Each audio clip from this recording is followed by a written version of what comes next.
édition du soir. Merci de nous suivre sur l'ensemble de nos plateformes pour vous informer sur Prestige. Au sommaire de cette édition, la commune de Ngoundiane, en partenariat avec la Jeune Chambre internationale, a organisé la journée du cancer Tour 2025. Le maire de Ngoundiane, Mbaye Ndione, a exprimé sa profonde gratitude à la JCI. Le ministre secrétaire général du gouvernement Boubacar Camara a co-présidé hier lundi avec le ministre de l'Hydraulique et de l'Assainissement, Cheikh Tidiane Dièye, le conseil interministériel sur la gestion et la prévention des inondations pour l'hivernage 2025.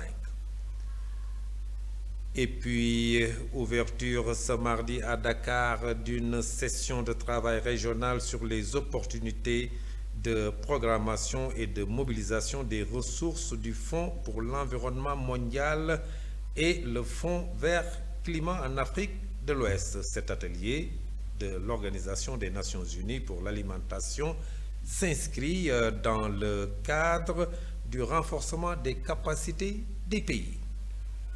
La page de l'actualité nationale avant celle de l'actualité internationale et la page des sports viendra boucler cette édition. Dans un court instant, le développement.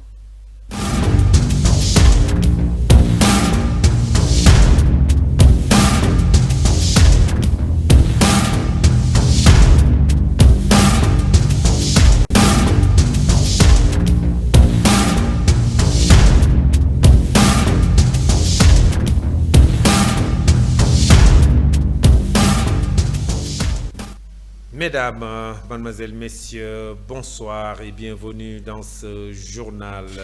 La commune de Ngoundiane, en partenariat avec la Jeune Chambre internationale, a organisé avec succès la journée du cancer Tour 2025, une grande opération de sensibilisation, de dépistage et de prévention contre le cancer au service de la population. 3 postes de santé de la commune ont été activement mobilisés pour accueillir les participants et offrir des services gratuits de santé préventive. Plus de 500 femmes ont pu bénéficier d'un dépistage précoce du cancer, un geste essentiel pour sauver des vies. 100 jeunes filles âgées de 9 à 14 ans ont reçu la vaccination contre le HPV, contribuant efficacement à la lutte contre le cancer du col de l'utérus. Cet événement mis en œuvre par le district sanitaire de Khombole a permis non seulement de renforcer l'accès aux soins préventifs, mais aussi de briser les tabous autour des cancers féminins grâce à une approche communautaire et inclusive. Le député maire de Ngoundiane, Mbaye Ndione, a exprimé sa profonde gratitude à la JCI, aux professionnels de santé, aux volontaires et à toutes les femmes et jeunes filles qui ont participé à cette belle initiative. À Dakar, où le ministre secrétaire général du gouvernement, Boubacar Camara, a co-présidé hier lundi avec le ministre de l'Hydraulique et de l'Assainissement, Cheikh Tidiane Dièye, le conseil interministériel sur la gestion et la prévention des inondations pour l'hivernage 2025. À l'issue de cette réunion, 10 mesures ont été prises pour faire face à d'éventuels risques d'inondation. Cheikh Tidiane Dièye, le ministre, que je vous propose de suivre.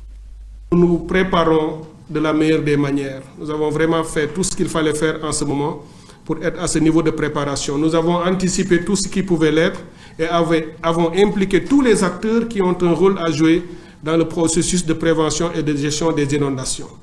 Nous savons donc qu'une fois que nous aurons fini cette réunion et que le Premier ministre aura pris des décisions, nous nous attellerons tous ensemble à la mise en œuvre, mais de manière concertée, en ayant toujours à cœur de le faire de manière diligente et dans une approche mutualisée, puisque c'est ce que nous faisons depuis le début, faire en sorte que tous réfléchissent ensemble, tous agissent ensemble et évaluent après l'action menée sur le terrain. La vision sera beaucoup plus précise, millimétrée, sur le temps, l'espace et les risques possibles, ce qui peut permettre à plusieurs autres ministères de pouvoir prendre les devants et puis anticiper aussi pour la protection civile et tout le reste. Nous préparons de la meilleure... Je vous le disais tout de suite dans le sommaire, ouverture ce mardi à Dakar d'une session de travail régional sur les opportunités de programmation et de mobilisation des ressources du Fonds pour l'environnement mondial FEM et le Fonds vert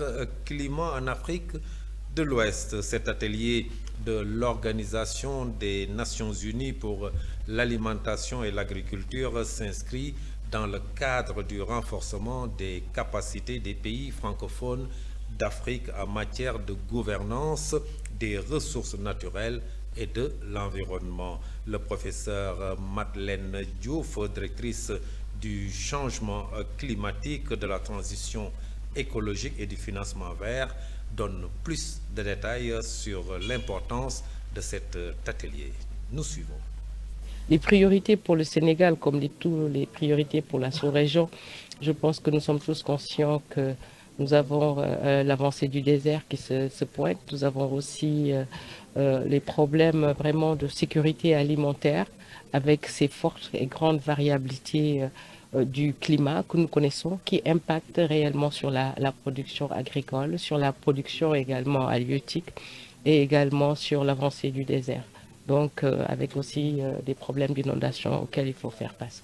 Donc c'est l'ensemble de ces différentes problématiques de construction de notre résilience, de lutte contre la pauvreté, en tout cas de prise en charge de la problématique climatique qui ne va pas s'arrêter maintenant. Donc toute une dynamique à créer autour, en tout cas, de cette résilience qu'il faut construire avec les communautés. Les priorités. Quittons la capitale sénégalaise pour la ville sainte de Touba, où les responsables de l'université Cheikh Ahmadou Khadim ont bénéficié durant 2 jours d'une session de renforcement de capacité sur l'assurance qualité. La formation animée par une équipe de l'autorité nationale d'assurance qualité de l'enseignement supérieur entre dans le cadre du processus d'habilitation institutionnelle engagé par l'UCAC depuis janvier. Selon le recteur, le professeur Lamine Gueye, qui revient sur la pertinence de cette session de renforcement de capacité, je vous propose de le suivre. Pour un atelier de renforcement de capacité des responsables de l'université, des responsables des UFR, c'est-à-dire les facultés et instituts, mais aussi les enseignants et le personnel administratif, les responsables administratifs impliqués dans l'assurance qualité au niveau de notre université. Depuis le mois de janvier, l'université Cheikh Ahmadou Khadim a entamé une procédure d'assurance qualité appelée habilitation institutionnelle. Parce que vous savez que la réglementation en vigueur au Sénégal prévoit que pour qu'un diplôme soit reconnu, il faut 2 critères. L'institution qui a délivré le diplôme doit être habilitée par le ministère de l'Enseignement supérieur et le diplôme en question doit être accrédité. Ce qui fait que nous avons reçu des instructions du président de l'université pour travailler dans cette première étape de la reconnaissance qui est l'habilitation institutionnelle. La procédure d'habilitation institutionnelle doit être menée à l'interne par du personnel de l'université, enseignants, chercheurs, administratifs et les responsables. C'est pourquoi nous avons jugé nécessaire de faire appel à l'ANAQ-Sup, qui est l'autorité chargée de gérer la qualité au niveau de l'enseignement supérieur, pour venir faire un séminaire de renforcement de capacité de ces activités.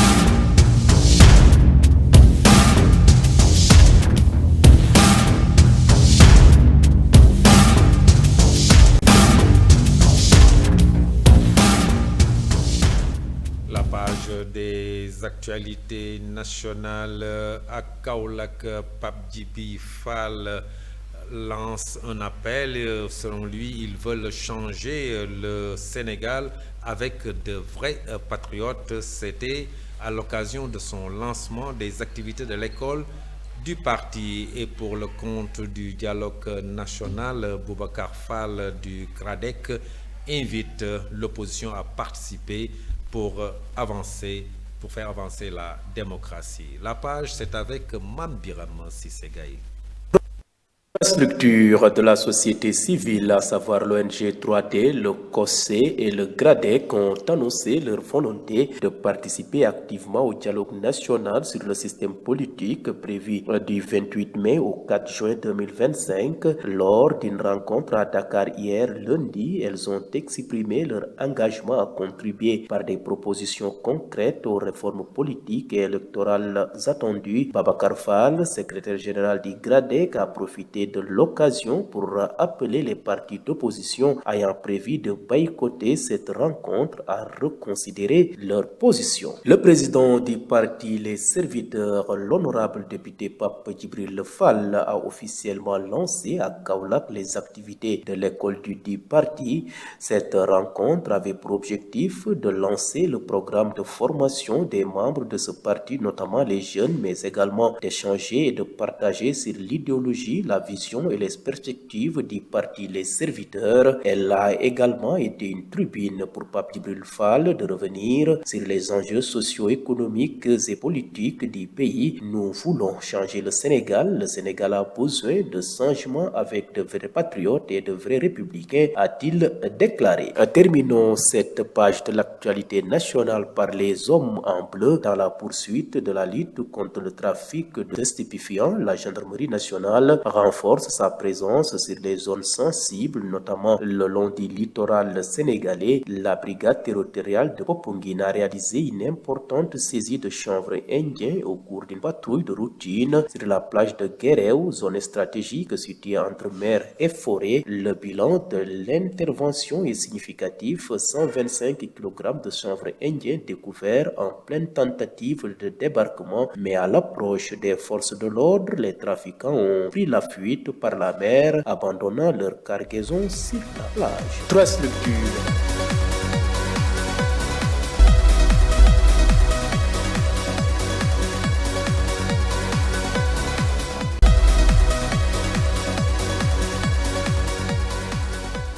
Pour les actualités nationales, à la place de Mame Biram Cissé, c'était justement Mamadou Saturne Ndione. Et justement, nous restons avec vous pour parler des informations internationales. En Libye, affrontements violents entre groupes armés dans la capitale. C'est un rapide survol. Mamadou Saturne Ndione. Des affrontements violents entre groupes armés rivaux ont éclaté lundi soir dans la capitale libyenne Tripoli, faisant au moins un mort. Un chef de groupe armé conduisant le ministère de l'Intérieur a appelé les habitants à rester confinés chez eux. Abdel Ghani Cheniwa El Kiki, chef de l'autorité de soutien à la stabilité, un influent groupe armé basé dans le quartier populaire d'Abou Selim, dans le sud de Tripoli, a été tué dans des circonstances non élucidées selon la chaîne Libya Al-Hashrar et le site d'information Al-Wasat. Quittons l'Afrique du Nord pour le Moyen-Orient. Le Hamas a annoncé hier lundi après-midi avoir libéré l'otage israélo-américain Eden Alexander et l'avoir remis à la Croix-Rouge. Israël a confirmé un peu plus tard que ce dernier était bien de retour sur le sol israélien. Le jeune homme de 21 ans servait dans une unité militaire à la frontière de la bande de Gaza lorsqu'il a été pris en otage lors des attentats du Hamas en Israël le 7 octobre 2023, le groupe islamiste a déclaré qu'il libérait Eden Alexander dans un geste de bonne volonté pour tenter de relancer les pourparlers visant à mettre fin à la guerre à Gaza qui en est à son 19e mois. Cette libération intervient après des discussions entre les États-Unis et le Hamas au Qatar et avant la tournée de Donald Trump dans la péninsule arabique. Tout Bouclons ce rapide survol de l'actualité internationale, toujours au Moyen-Orient. L'information était attendue. Elle est désormais officielle. Le Parti des travailleurs du Kurdistan, PKK, a annoncé lundi 12 mai sa dissolution et la fin de plus de 4 décennies de lutte armée contre l'État turc, a rapporté l'agence pro-kurde ANF. Le 12e congrès du PKK a décidé de dissoudre la structure organisationnelle du PKK et de mettre fin à la méthode de lutte armée annoncée dans un communiqué. Le groupe armé kurde, qui avait indiqué plus tôt s'être réuni en congrès la semaine dernière. Le parti au pouvoir AKP a salué une étape importante vers l'objectif d'une Turquie débarrassée du terrorisme. Cette décision doit être mise en pratique et réalisée dans toutes ses dimensions, a insisté Omer Selik, porte-parole.